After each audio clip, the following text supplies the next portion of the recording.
ورحمة الله وبركاته. الحمد لله وكفى وسلام على عباده الذين اصطفى أما بعد. أعوذ بالله من الشيطان الرجيم. بسم الله الرحمن الرحيم. وإذ قال عيسى ابن مريم يا بني إسرائيل إني رسول الله إليكم مصدقا لما بين يدي من التوراة ومبشرا برسول يأتي من بعد اسمه أحمد. صدق اللہ العظیم. بزرگان محترم اور برادران عزیز، سیرت طیبہ کا جو سلسلہ آپ کے سامنے شروع کیا گیا ہے، گزشتہ جمعہ حضرت صلی اللہ علیہ وسلم کے خاندان سے متعلق بیان ہوا تھا، اور انشاءاللہ آج آپ صلی اللہ علیہ وسلم کی ولادت مبارکہ اور اس وقت جو واقعات پیش آئے اس سے متعلق بیان ہوگا. رسول کریم صلی اللہ علیہ وسلم کی ولادت مبارکہ عام الفیل، ہاتھیوں والے سال ہوئی ہے. اس وقت عربوں کے یہاں کیلنڈر کا رواج نہیں تھا، تو وہ اپنی تواریخ حادثات اور واقعات سے معلوم کیا کرتے تھے، اور آپ صلی اللہ علیہ وسلم کی ولادت سے 50 یا 55 دن پہلے یہ ہاتھیوں والا واقعہ پیش آیا. واقعہ بڑا مشہور ہے. یمن کے اندر ابرہہ کی حکومت تھی، اور یہ نجاشی جو تھا اس نے وہاں اسے بھیجا تھا اور وہاں اس نے حکومت قائم کی تھی. اس نے دیکھا کہ عرب کے لوگ بیت اللہ کا طواف کرتے ہیں اور بیت اللہ کا حد سے زیادہ احترام کرتے ہیں، تو اس نے کہا میں بیت اللہ کے مقابلے میں ایک مصنوعی کعبہ بناؤں گا اور لوگوں کو دعوت دوں گا کہ وہاں جانے کے بجائے یہاں آ کر طواف کریں. تو اس نے یمن میں صنعاء کے اندر ایک گھر بنایا اور لوگوں سے کہا کہ یہاں آ کر طواف کرو. عربوں سے یہ کہاں برداشت ہوتا تھا کہ اللہ کے گھر کے مقابلے میں کوئی مصنوعی گھر بنایا جائے. تو ایک عرب وہاں سے گزر رہا تھا، اسے جب معلوم ہوا تو وہ اس گھر کے اندر گیا اور اس نے جا کر وہاں، مورخین نے لکھا ہے کہ اسے گندا کر دیا. بعض حضرات کہتے ہیں کہ اسے جلا دیا، جلانے کی کوشش کی. ابرہہ کو معلوم ہوا تو وہ سخت غصے میں آیا اور اس نے کہا کہ میں اپنا لشکر لے کر بیت اللہ کو منہدم کر دوں گا. تو وہ ہاتھیوں کو لے کر، اپنا لشکر لے کر مکے کی طرف روانہ ہوا. جب مکہ کے قریب پہنچا تو وہاں پڑاؤ ڈالا. وہاں جو اہل مکہ کے جانور چر رہے تھے ان جانوروں کو اس نے غصب کر لیا. اس وقت رسول کریم صلی اللہ علیہ وسلم کے دادا عبد المطلب مکہ مکرمہ کے سردار تھے. آپ تشریف لائے. آپ انتہائی خوبصورت اور وجیح انسان تھے. ابرہہ نے آپ کو دیکھا تو متاثر ہوا اور اس نے اپنے ساتھ آپ کو بٹھایا، گفتگو شروع کی. تو آپ نے ابرہہ سے کہا کہ تم نے جو ہمارے اونٹ لیے اس میں ان اونٹوں میں عبد المطلب کے اونٹ بھی تھے. کہا ہمارے وہ اونٹ واپس کر دو. ابرہہ نے کہا میں بیت اللہ کو گرانے آیا ہوں اور تم اونٹوں کی باتیں کر رہے ہو. تو حضرت عبد المطلب نے بڑا عجیب جواب دیا. فرمایا انا رب الابل وللبیت رب سیمنعہ. اونٹوں کا مالک میں ہوں، اس لیے اپنے اونٹوں کی فکر کر رہا ہوں. اس گھر کا مالک خدا ہے، وہ اسے بچائے گا. واپس تشریف لائے اور اہل مکہ سے کہا کہ دعا کرو، اللہ کے سامنے گریہ و زاری کرو اور پہاڑوں میں چلے جاؤ.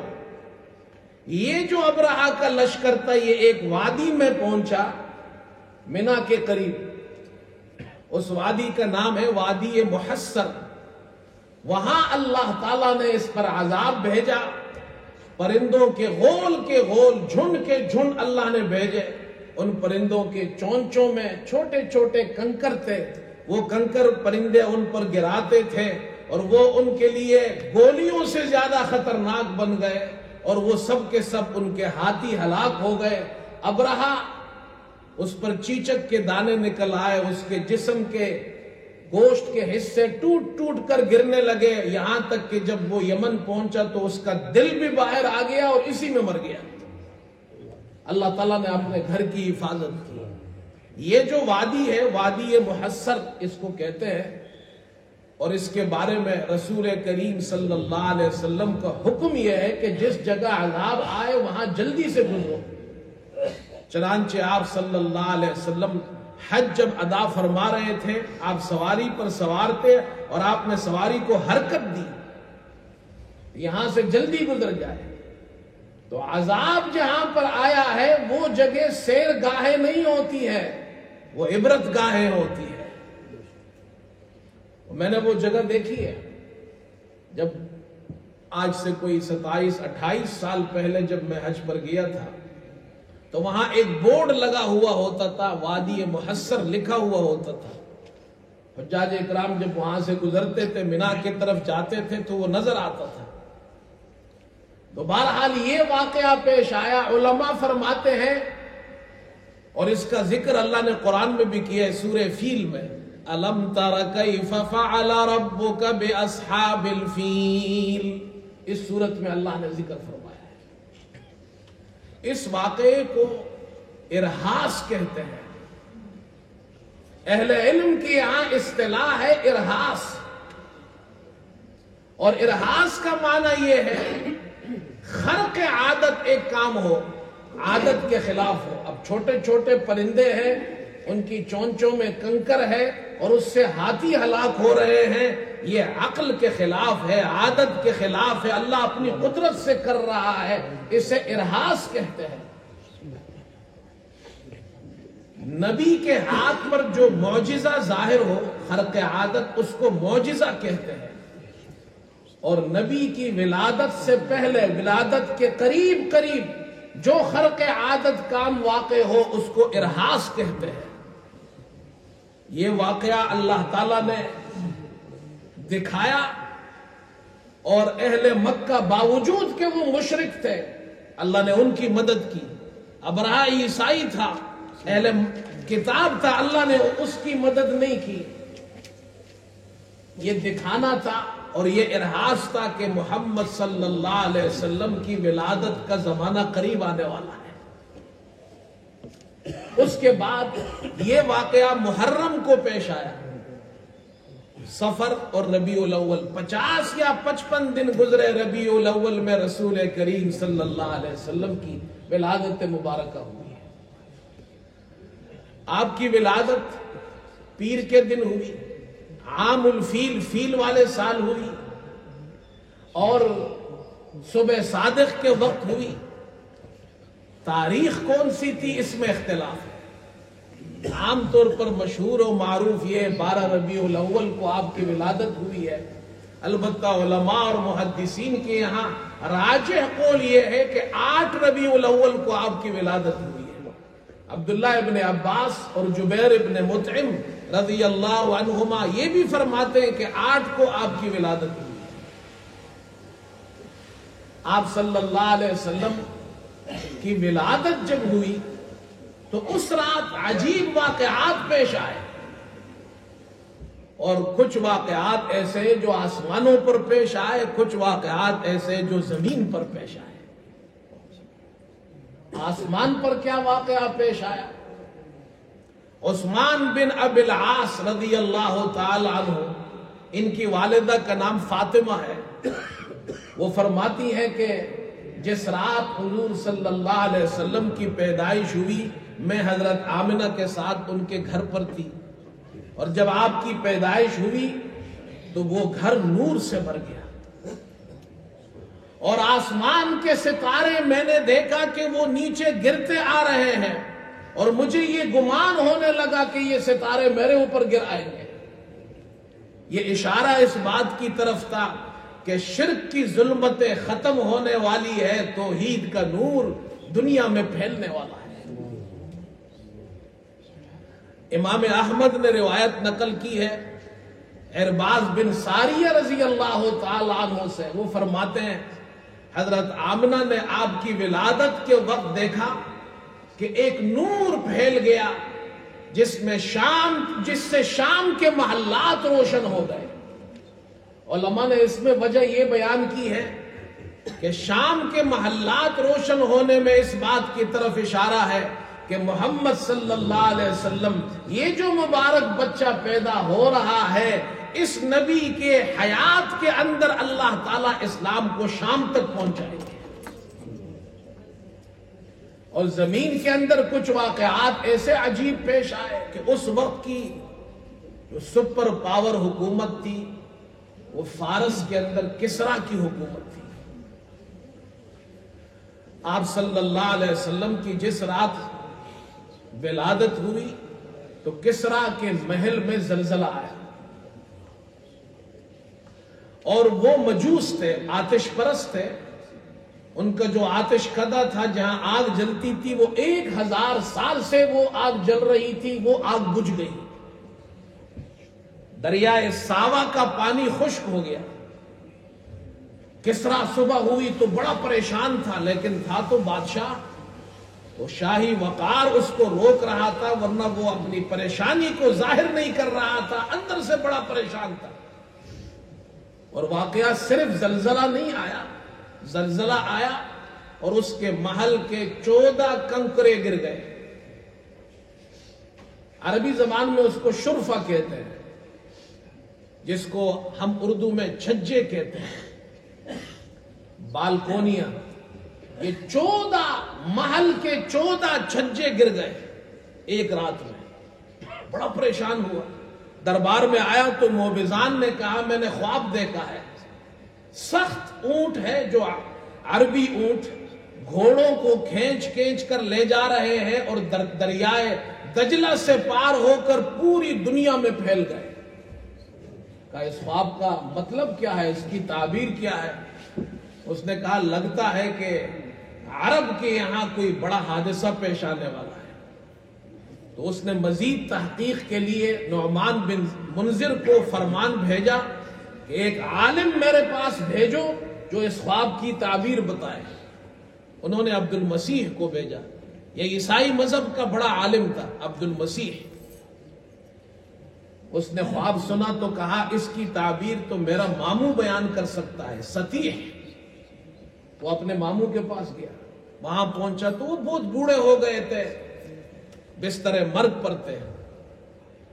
انہوں نے کچھ اشعار پڑھے، اس نے اشعار سن کر کہا کہ تم اس لیے آئے ہو کہ یہ خواب اور یہ واقعات پیش آئے ہیں، تو اپنے بانجے سے کہا کہ سنو، جب اللہ کے کلام کی تلاوت کثرت سے ہونا شروع ہو جائے گی، صاحب عصا کا جب ظہور ہو جائے گا، اور جب آتش کا فارس کدہ بجھ جائے گا، اور جب وہاں کے 14 کنکرے گر جائیں گے، تو پھر یاد رکھو کہ سطیح کے لیے شام نہیں رہے گا، بنی ساسان یعنی کسرا، اس کے خاندان کے چند مرد اور چند عورتیں ان کنکروں کے بمقدار حکومت کریں گے۔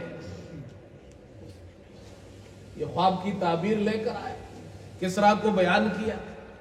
کسرا نے کہا اچھا 14 بادشاہ گزریں گے تو پھر ہماری یہ حکومت، یہ سلطنتیں ختم ہوں گی۔ 14 بادشاہتوں میں تو بڑا ٹائم لگتا ہے، بڑا وقت لگتا ہے، لیکن اللہ کے لیے کیا مشکل ہے، 10 سلطنتیں 10 بادشاہتیں تو 4 سال کے اندر ختم ہو گئی، اور باقی جو 4 تھی وہ حضرت عثمان رضی اللہ عنہ کی خلافت تک وہ بھی ختم ہو گئی۔ حضرت عثمان رضی اللہ عنہ کی خلافت میں پورا فارس مسلمانوں کے علاقے میں داخل ہو گیا، اسلام فارس کے اندر داخل ہو گیا۔ یہ واقعات پیش آئے۔ آپ کی ولادت کے بعد 7ویں دن آپ کا عقیقہ ہوا، آپ کے دادا نے کیا، اور وہاں مکے والوں کو بلایا، دعوت کی۔ یہ عقیقہ پہلے بھی ہوتا تھا، اس لیے کہ وہ لوگ دین ابراہیمی پر اپنے آپ کو کہتے تھے، اور دین ابراہیمی کی بہت سی چیزیں موجود تھی، اگرچہ وہ شرک بھی کیا کرتے تھے۔ نام آپ کا محمد رکھا صلی اللہ علیہ وسلم۔ اہل عرب کے یہاں یہ نام معروف نہیں تھا۔ انہوں نے پوچھا آپ نے یہ نام کیوں رکھا ہے؟ یہ تو ہمارے یہاں مشہور نہیں ہے، یہ نام ہمارے رواج میں نہیں ہے، آج تک کسی نے یہ نام نہیں رکھا۔ کہا میں نے اس لیے رکھا ہے تاکہ پوری دنیا میرے اس پوتے کی حمد و ثنا بیان کرے۔ محمد صلی اللہ علیہ وسلم کا معنی یہ ہے جس ذات کی تعریف کی جائے، اس کی خوبیاں بیان کی جائے، اس کے فضائل اور کمالات بیان کیے جائے، اسے محمد کہتے ہیں صلی اللہ علیہ وسلم۔ اور آپ نے خواب بھی دیکھا، خواب یہ دیکھا تھا کہ عبد المطلب نے دیکھا کہ ان کے پشت سے ایک زنجیر نکلی، ایک سرا اس آسمان میں ہے، ایک سرا زمین میں، ایک مشرق میں ایک مغرب میں۔ پھر وہ زمین درخت سے بدل گئی، اور اس درخت کے ہر پتے پر ایسا نور ہے جو سورج سے زیادہ ہے۔ مشرق و مغرب کے لوگ اس درخت سے چمٹے ہوئے ہیں، قریش کے کچھ لوگ بھی اس درخت سے چمٹے ہیں، اور کچھ لوگ اس درخت کو کاٹ رہے ہیں۔ اور جب وہ کاٹنے آتے تو ایک حسین و جمیل شخصیت آتی ہے اور ان کو روکنے کی کوشش کرتی ہے۔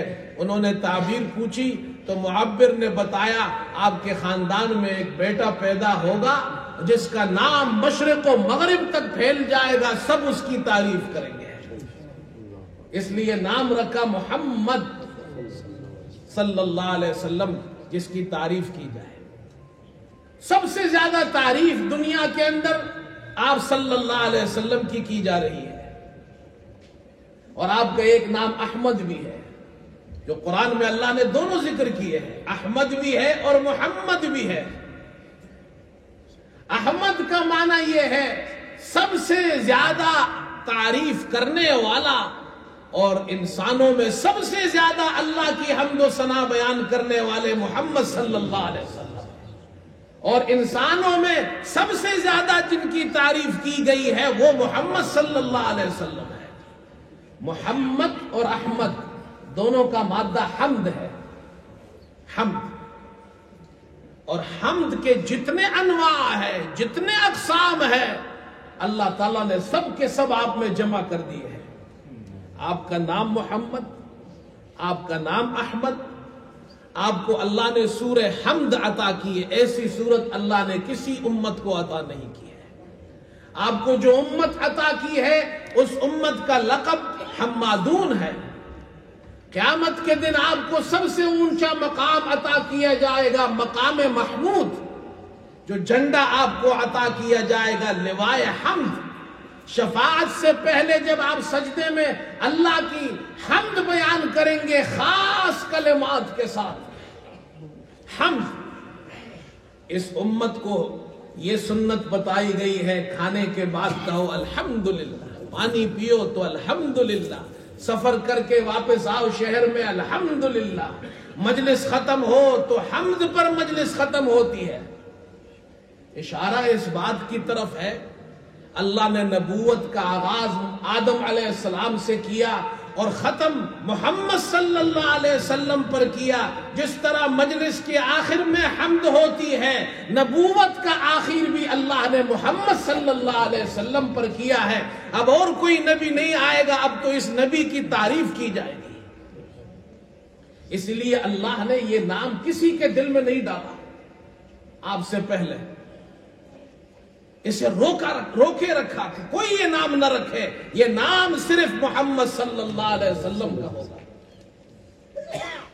اور بعض روایات میں آتا ہے آپ کی والدہ ماجدہ کو اللہ نے نیک خواب دکھائے کہ تمہارے پیٹ میں جو بچہ ہے جب یہ پیدا ہو جائے تو ان کا نام محمد رکھنا صلی اللہ علیہ وسلم۔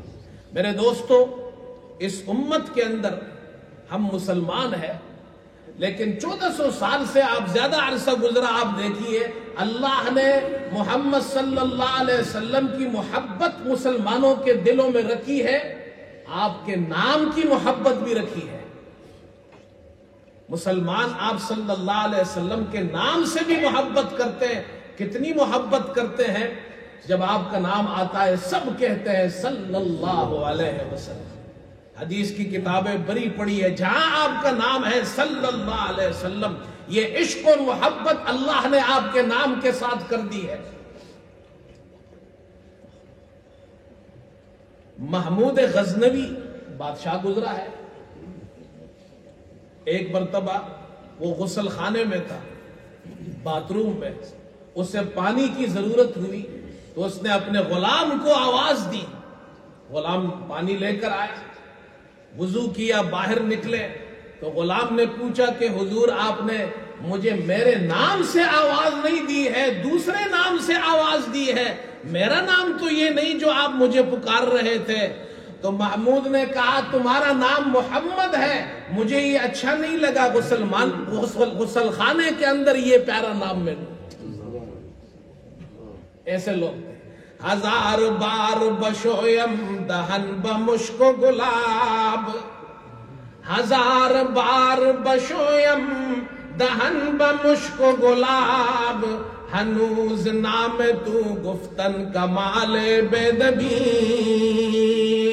کہتا ہے میں ہزار مرتبہ مشک و گلاب سے اپنے منہ کو دھونے کے بعد بھی آپ کا مبارک نام لینا اس کے ادب کا تقاضے پورے نہیں ہو سکتے ہیں۔